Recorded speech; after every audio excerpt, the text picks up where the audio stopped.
तीनों ही लोग हैं। पापा गाड़ी पे रहते हैं तो कभी जब भी आते हैं चाहिए, या तो बॉबी को रहना पड़ेगा या मुझे।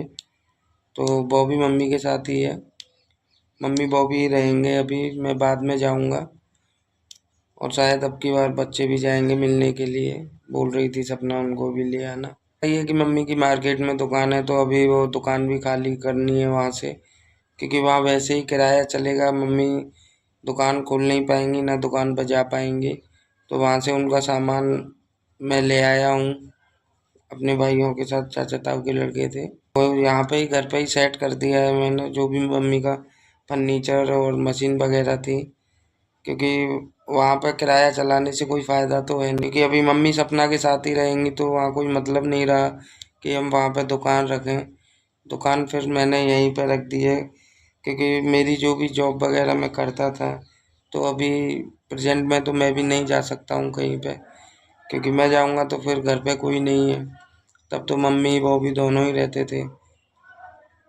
तो इसी वजह से फिर मैंने जो मम्मी का फर्नीचर और मशीनें लेके आया था, उसी में थोड़ा सा परचून की दुकान भी डाल दी है साथ में। जैसे गांव में इतनी बड़ी तो ज़्यादा बड़ी भी नहीं डाल सकते, क्योंकि ज़्यादा बड़ी भी नहीं चलेगी। मार्केट है जो पास में ही है, ज़्यादा दूर नहीं है।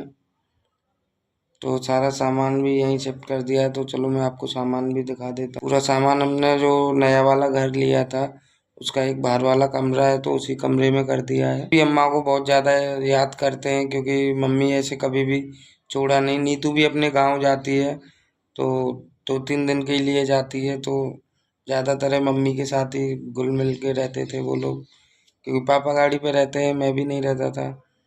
मैं भी कम रहता हूँ। दिव्यांश तो अपनी मम्मी के साथ रह लेता है, सो जाता है, लेकिन पिन्नू, जब से दिव्यांश हुआ है तो पिन्नू तो अम्मा के साथ ही सोती है, अम्मा के साथ ही रहती है।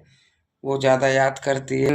4-5 दिन के बाद जाऊंगा, वो भी अम्मा। हमारी सपना चीख चिल्ला रही थी, लेकिन सपना ने इस बारे में हमें कभी भी नहीं बताया कि उसके साथ ऐसा भी कुछ हुआ था, कि इतना उसने सहन किया था।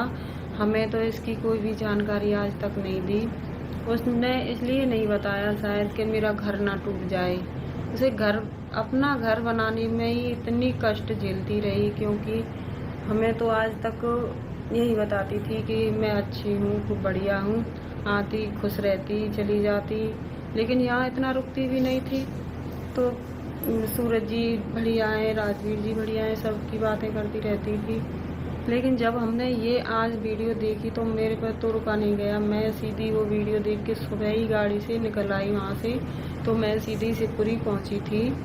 सोचा मेरे मन में, क्योंकि मैं माँ तो हूँ, कि कहीं ऐसा ना हो जाए कि उसके साथ क्या हो रहा है। और रक्षाबंधन के बाद से ही ऐसा है, उसके घर में माहौल चल रहा था।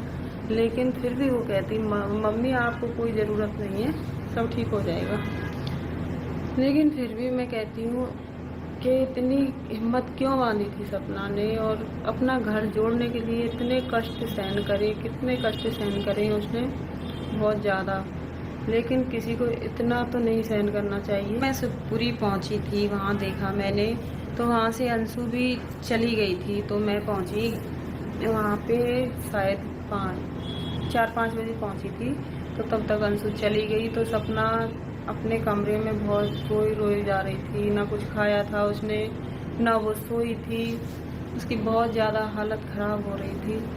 तो फिर मैंने वहाँ जाके पूछा तो मम्मी मेरा बच्चा चला गया, मेरी बच्ची थी वो, मेरी नंद। मैंने तो कभी भी नंद नहीं माना, और वो इतना गहरा रिलेशन था उनका कि जान से कैसे, वो कहते हैं ना, जिस्म से जान दूर कैसे हो जाती है, तो वो जिस्म और जान थे।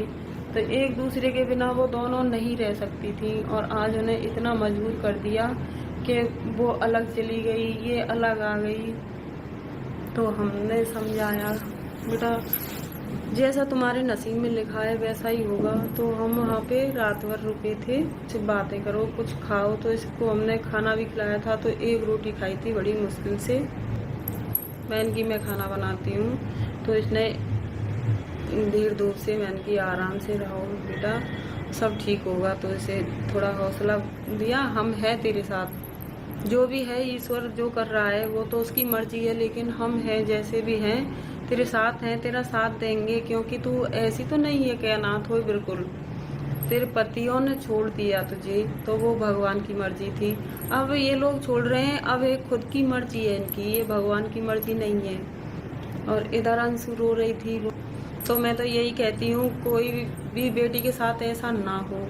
अगर ऐसा होता भी है तो कोई बेटी ऐसा ना छुपाए कि उनके साथ अत्याचार होते रहे और वो छुपाती रहे कि मेरा घर बस जाए, घर बस जाए। घर बसाना तो एक बताने से तो बस जाता है। है फ्रेंड्स, मैं सपना के बारे में फिर से लेकर आई हूँ। अब अगर आपको वीडियो अच्छी लगी हो तो प्लीज़ लाइक कमेंट शेयर ज़रूर कीजिए। यहाँ पे इतना बता दूँ कि भाई सपना इतनी दुखी है तो भाई और माँ सपोर्ट क्यों नहीं करेंगे, वही काम आएंगे और कौन आएगा। सास ससुर से तो अब उनकी बनती नहीं है, सास ससुर से तो लड़ाई होकर सपना घर से निकल चुकी है और रेंट पर रहती है। यहाँ बता दूँ, नंद जो थी अंशु, उनको सपना बहुत प्यार करती थी, सास ससुर को भी बहुत प्यार करती थी, लेकिन कुछ बातें हो गई उनके बीच में जिसकी वजह से सपना सब कुछ छोड़कर अपना रेंट पर रहने लगी है। वहाँ पे अब अपना आगे का फ्यूचर देखेगी और अपनी बेटियों को देखेगी, अपनी बेटियों को पढ़ाएगी लिखाएगी। जहाँ पे उन्होंने वो घर खरीदा है, मतलब रेंट पर लिया है, तो वहाँ पे सब कुछ बहुत अच्छा है। लेकिन किस्मत क्या करे, उनकी किस्मत ही इतनी ख़राब है। दो हस्बैंड जाने के बावजूद फिर सास ससुर ने ऐसा कर दिया, हम तो उनके लिए प्रार्थना ही कर सकते हैं।